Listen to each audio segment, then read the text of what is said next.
Olá para vocês, sejam muito bem-vindos. Nesta aula de Geografia, eu sou o David Vieira e hoje nossa aula será sobre a América Latina e a África, aspectos comuns. Você sabe me dizer como que se formou a periferia do capitalismo mundial? Pois bem, e o que a América Latina e a África teriam a ver com isso? Quer saber mais? Então vem comigo. A América Latina e a África, um é um continente e o outro é a região de um continente. Não estão coladinhos, porém, também não estão tão distantes assim em vários aspectos. A distância aproximada dos dois continentes é de 9.000 quilômetros, considerando a costa leste da América Latina e a costa oeste da África. Porém, existem outras coisas que unem esses continentes, como a forma de dominação que eles passaram no decorrer dos últimos séculos. E eu vou explicar isso direitinho aqui para vocês. Os dois continentes passaram por uma forma de exploração a partir do desenvolvimento capitalista que ocorreu no século XV. Tiveram suas populações escravizadas, houve um processo de migração forçada e seus recursos naturais, por serem continentes extremamente ricos, foram explorados até a exaustão. Pois bem, eu vou falar aqui para vocês agora sobre 3 formas de dominações que a América Latina e a África passaram e influenciou na formação de seus espaços geográficos. A primeira tem a ver com a dominação colonial. Como eu disse para vocês, começa lá no século XV e principalmente na América Latina, nesse período é a principal afetada. Ali está posto o Pacto Colonial, a exploração de matérias-primas, recursos naturais in natura na América Latina para a exportação para as metrópoles e a compra de produtos manufaturados. Esse é o Pacto Colonial. A segunda forma de dominação pode ser entendida como a industrial financeira. É aquela que, a partir do desenvolvimento das indústrias, a necessidade de recursos naturais, a América Latina e a África são dominadas no sentido de fornecerem matérias-primas para a produção de produtos industrializados que depois retornam para elas por um preço mais elevado. A terceira forma de dominação é tecnológica industrial. Aí já adentramos no século XX. E nessa forma de dominação, podemos destacar o papel do neoliberalismo. Ocorre a partir das indústrias transnacionais, aquelas que transcendem a sua nacionalidade, se espalham pelo mundo, partindo das potências centrais hegemônicas do capitalismo no mundo. Pois bem, pessoal, vamos então agora, a partir desde a colonização, entender um pouquinho como que ocorreu essas etapas da dominação e o que acaba unindo a África e a América Latina neste mesmo processo. Então vamos lá. Ocorre o seguinte: a colonização foi o processo que afetou a América Latina. Aproximadamente 11 milhões de africanos foram trazidos por uma migração forçada para trabalhar na monocultura, na produção de cana-de-açúcar, café e etc. Só no Brasil, que foi o país que recebeu mais africanos, aproximadamente 4 milhões e meio de africanos chegaram aqui no país. Ou seja, quando terminou a escravidão, o Brasil foi o último país da América Latina a terminar com a escravidão. Entretanto, não o fez de bom grado. Grande parte da população não via com bons olhos o fim da utilização da mão de obra escrava, pois não consideravam as pessoas negras como cidadãos. Inclusive, criaram obstáculos para a inserção dessas pessoas na sociedade. Não houve nenhum tipo de política de compensação para poder agregar as pessoas recém-libertas da escravidão na sociedade. E isso foi um fator que contribuiu para a pobreza e a desigualdade que existem não só no Brasil, mas em várias sociedades da América Latina. Já a África, ela é mais afetada pelo neocolonialismo, que já se estende ali pelo século XIX, aproximadamente em 1884, quando as potências europeias, a partir de sua industrialização e necessidade de recursos naturais, vão buscar na África esses recursos naturais. E com isso, não consideram o fato da África ter sido também um berço das civilizações, ter sido considerado como um velho continente, assim como a Europa. Isso não importa.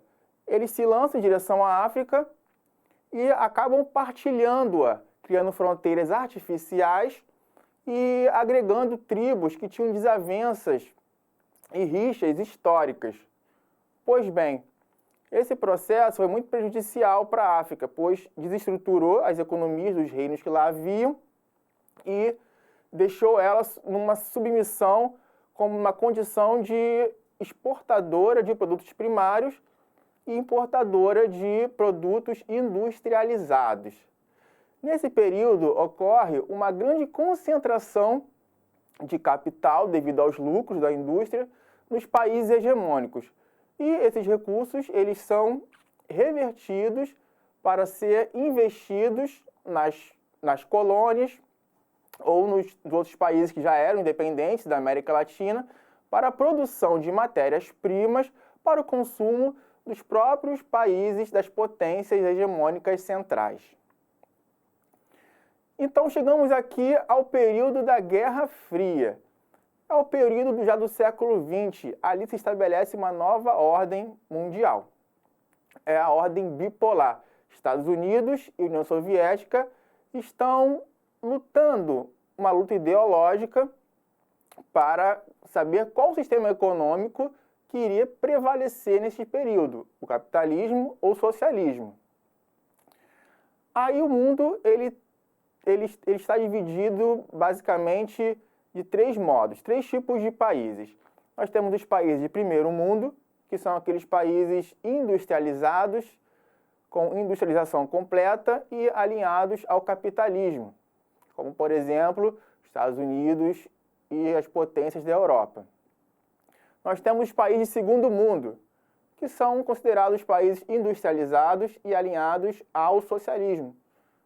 Temos a União Soviética, que era o principal país, e os seus países satélites, que orbitavam ao seu redor. E nós temos os países que eram chamados de terceiro mundo. Esses países eram países com industrialização tardia ou incompleta e que recebiam influência dos países de primeiro mundo em sua política e em sua economia. De modo geral, eram países pobres. O que caracterizou o terceiro mundo foi a divisão na qual o terceiro mundo era produtor de matérias-primas e comprador de tecnologia dos países de primeiro mundo. Então, nós podemos observar que a divisão internacional que se estabeleceu no mundo, divisão internacional do trabalho, essa divisão de tarefas entre os países, ela praticamente não se altera desde o período da colonização. Aí nós já chegamos no final do século XX. A Guerra Fria acaba e muitos países da África acabam conseguindo sua independência após a Segunda Guerra Mundial até a década de 1970 e tentam um projeto para sua dependência econômica e social. Muitos estados recém-formados acabam uma tentativa de investir no seu desenvolvimento interno, na sua economia interna, no mercado de trabalho, desvinculam as moedas coloniais. Entretanto, essa tentativa de desenvolvimento do continente africano acabou sendo podado e sabotado pelas nações europeias, que, através de assassinatos e golpes de Estado, impossibilitaram uma nova forma de pensar e uma nova forma de viver do continente africano. Na América Latina, aconteceu algo parecido. Houve uma tentativa de inserir os países do continente no mundo desenvolvido através da reforma agrária, através de políticas que pudessem distribuir renda. Só que os países do terceiro mundo da América Latina, sob a influência dos Estados Unidos, acabaram sendo sabotados também através de golpes militares com a interferência direta dos Estados Unidos. E com isso, acabaram adquirindo inúmeras dívidas, o que depois vai levar à situação que nós veremos a seguir.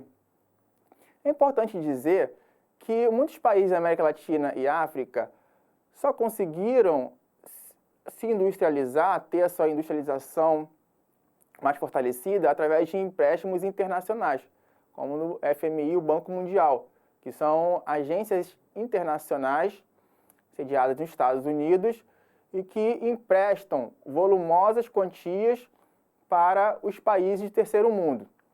Entretanto, isso gerou dívidas volumosas, o que vai trazer uma dependência desses países a essas agências internacionais e, consequentemente, aos países centrais. Pois bem, chegamos ao momento do neoliberalismo. A partir de aproximadamente da década de 1970, ocorre que muitos desses países endividados acabam precisando recorrer, como eu falei para vocês, às agências internacionais, FMI e Banco Mundial. Só que para receber esses empréstimos, eles precisavam seguir a cartilha que essas agências determinavam, como, por exemplo, privatização, como, por exemplo, corte de gastos sociais e abertura irrestrita da economia. Ou seja, é uma forma de dominação, a terceira forma, no qual esses países acabam ainda tendo que se submeter à produção e exportação de produtos agrícolas e matérias-primas in natura. Ou seja, o neoliberalismo acaba fazendo com que América Latina e África continuem juntos agora na condição de periferia mundial. Vamos observar aqui nosso slide na tela? Aí nós podemos observar na charge como o neoliberalismo ele acaba atuando, favorecendo a concentração da renda entre os países. Porque a partir do momento em que existe o monopólio da tecnologia nos países centrais do capitalismo, os países que estão na condição de meros exportadores de matérias-primas acabam não tendo condições de competir nesse acúmulo de capital com os países centrais. Nosso próximo slide na tela, por favor. O neoliberalismo na América Latina. Nós podemos observar aí uma mão saindo do meio da América Latina com uma manga da bandeira dos Estados Unidos, mostrando para vocês a influência dos Estados Unidos e o interesse que este país possui nas economias e nas sociedades da América Latina. Pois bem, chegamos ao final da nossa aula, então vamos ao nosso desafio. Vamos refletir sobre esse pequeno fragmento do Galeano. A experiência do ouro perdido em Minas Gerais, ouro branco, ouro negro, ouro podre, escreveu o poeta Manuel Bandeira.